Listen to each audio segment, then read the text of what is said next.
کچھ دن پہلے دیکھا گیا کہ غزہ کے اندر اسرائیلی فوجیوں نے آپریشن کے دوران جو یونیفارم پہنا ہوا تھا اس پر اسرائیلی جھنڈے کے ساتھ نیچے ایک اور بیج لگا ہوا تھا جس پر ایک میپ آپ دیکھ سکتے ہیں جو یقیناً اسرائیل کا تو بالکل نہیں ہے۔ ذرا غور کریں کہ یہ دی گریٹر اسرائیل کا میپ ہے۔ جی ہاں، وہ گریٹر اسرائیل جس کا خواب اسرائیل کے وجود میں آنے سے پہلے یہ لوگ دیکھ رہے ہیں،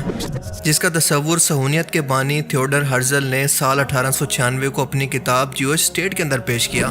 اس گریٹر اسرائیل میپ کے اندر نہ صرف فلسطین کا تمام علاقہ شامل ہے جس پر وہ قبضہ کر چکے ہیں، بلکہ اس کے ساتھ ساتھ موجود تمام علاقے مثلاً جارڈن، فلسطین، لبنان، سیریا کے کچھ حصے، عراق، مصر اور سعودی عربیہ کا کافی سارا علاقہ شامل ہے، جیسا کہ آپ میپ کے اندر دیکھ سکتے ہیں۔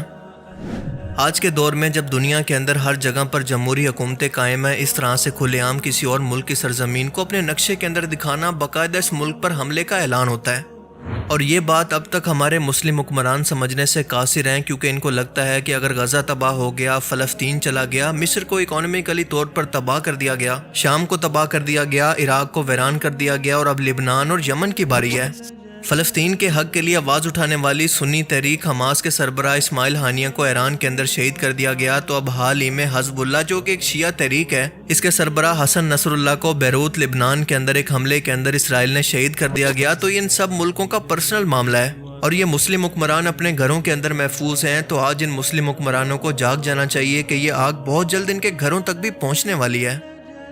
ایک بات ذرا غور سے سمجھ لیں کہ امریکہ صرف اس لیے اسرائیل کو سپورٹ نہیں کرتا کہ وہاں کی یہودی لابی امریکن بزنس اور اکانومی کو سنبھالتی ہے اور کسی بھی وقت اسے بینکرپٹ کر سکتی ہے، بلکہ اس میں خود امریکہ کا بھی بہت بڑا مفاد ہے، اور وہ یہ ہے کہ مڈل ایسٹ کے اندر امریکہ کو اپنے دشمنوں کو چیک میں رکھنے کے لیے ایک اتحادی کی ضرورت ہے جس پر وہ اعتماد کر سکے، اور ایران، عراق، شام، لبنان، پاکستان، ٹرکی جیسے ملکوں پر خود حملہ کرنے کی بجائے اسرائیل کو ہمیشہ سپورٹ کر کے اس کو آگے کرے، تاکہ دنیا اس کو اصل دہشت گرد نہ کہہ سکے اور اسرائیل بھی اپنا وجود برقرار رکھ سکے۔ اور سب سے بڑھ کر اسرائیل کا سب سے بڑا خواب دی گریٹر اسرائیل پورا ہو سکے، وہ گریٹر اسرائیل کا خواب جس کا وعدہ انہیں تورات میں کیا گیا۔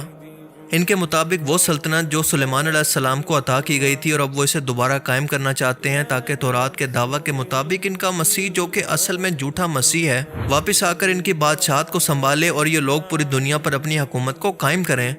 اسی لیے آپ دیکھ رہے ہیں کہ تورات کی پیشن گوئی کے مطابق اسرائیل نے لال بچیا کی قربانی اور مسجد اقصی کو شہید کرنے کی پوری پلاننگ کر لی ہے، اور اپنے آس پاس موجود اپنے تمام دشمنوں کو ایک ایک کر کے وہ ختم کرنے پر تلے ہیں، اور اس کا باقاعدہ اعلان وہ تب کریں گے جب ان کو مکمل طور پر عسکری طور پر تباہ کر دیں گے، ان کو اکانومیکلی طور پر یا پھر عسکری طور پر اتنا کمزور کر دیں گے کہ یہ چاہ کر بھی ان کا کچھ نہ بگاڑ سکیں۔ آج کے ہمارے بے حس مسلم حکمران اس ڈر سے کہ امریکہ سے ہمارے تعلقات نہ خراب ہوں، اسرائیل سے ٹریڈ ڈسٹرب نہ ہو، یہ اس وقت پچھتائیں گے جب یہ سب کچھ ان کے ساتھ ہوگا اور باقی دنیا انہی کی طرح باقی خاموش تماشائی بنی رہے گی۔ اس وقت اس مشکل ٹائم کے اندر ان کو پچھتاوا ہوگا کہ کاش انہوں نے اپنے مسلمان بھائیوں کا ساتھ دیا ہوتا۔ ترکی ایک واحد ملک ہے جس نے حال ہی میں تمام مسلم ملکوں کو یونائٹڈ نیشن کے اندر یہ دعوت دی ہے کہ تمام مسلمان ملک ایک ہو کر نیٹو جیسا اتحاد بنا کر اسرائیل کے خلاف کھڑے ہو جائیں، پر ہم سبھی لوگ جانتے ہیں کہ ایسا امریکہ اور اسرائیل کبھی نہیں ہونے دیں گے، اور اس سے پہلے ترکی کے اندر یا تو گورنمنٹ گر جائے گی یا پھر طیب اردوان کو راستے سے ہٹا دیا جائے گا، کیونکہ ماضی میں بھی اس کی بہت ساری مثالیں ہمارے سامنے موجود ہیں۔ Muammar Gaddafi, Saddam Hussein, Zulfikar Ali Bhutto, Shah Faisal of Saud, ان سب کی اس کوشش پر ان کا انجام بالکل ایک جیسا ہوا تھا۔ اس گریٹر اسرائیل کے میپ کے مطابق اسرائیل اس جنگ کو اپنی سرحد مصر کے دریائے نیل سے عراق کے دریائے فرات تک پھیلنے تک روکنے والا بالکل نہیں ہے۔ اس کے مطابق یہ ان کا پرومسڈ لینڈ ہے جو کہ خدا نے ان کو دینے کا وعدہ کیا تھا، اور اب وہ ٹائم آ گیا ہے کہ وہ اس کو کسی بھی طرح سے حاصل کرنے کی کوشش کریں گے، اور یہی وجہ ہے کہ آپ دیکھ سکتے ہیں کہ کچھ ہی مہینوں کے اندر اسرائیل کی کارروائیوں کے اندر کتنی تیزی آتی جا رہی ہے۔ صرف پچھلے چند مہینوں کے اندر اس نے ایران، شام، لبنان، یمن اور غزہ پر فضائی بمباری کر کے ان پر حملہ کیا ہے، اس کو تباہ کرنے کی کوشش کی ہے۔ اسی سال جنوری کے اندر اسرائیلی مصنف ایوی لیپکن کا ایک انٹرویو بہت زیادہ وائرل ہوا تھا، جس کے اندر اس نے گریٹر اسرائیل کے بارے میں کھلے عام دنیا کو بتایا تھا کہ ایک دن آئے گا کہ جب ہماری سرحدیں لبنان سے لے کر سعودی عرب کے عظیم صحراؤں سے ہوتی ہوئی بحیرہ روم سے لے کر نہر فرات عراق تک پھیلی ہوں گی۔ اس کا کہنا تھا کہ فرات کے دوسری جانب کرد ہیں جو کہ ہمارے دوست ہیں، جبکہ ہمارے پیچھے بحیرہ روم یا پھر ریڈ سی ہے۔ لبنان کو اسرائیل کے تحفظ کی ضرورت ہے، اور مجھے یقین ہے کہ ہم مکہ اور مدینہ اور طور سینا پر بھی قبضہ کر لیں گے اور ان جگہوں کو پاک کریں گے، کیونکہ آپ جانتے ہیں کہ یہودیوں کے مطابق ان کے علاوہ دنیا کی تمام مخلوقات نہ صرف ناپاک ہیں بلکہ کیڑے مکوڑے ہیں۔ Eventually, our borders will extend from Lebanon to the Great Desert, which is Saudi Arabia, and then from the Mediterranean to the Euphrates. And who's on the other side of the Euphrates? The Kurds. And the Kurds are our friends. So we have the Mediterranean behind us, the Kurds in front of us, Lebanon, which really needs the umbrella of protection of Israel. And then we're going to take, I believe we're going to take Mecca, Medina, and Mount Sinai and purify those places.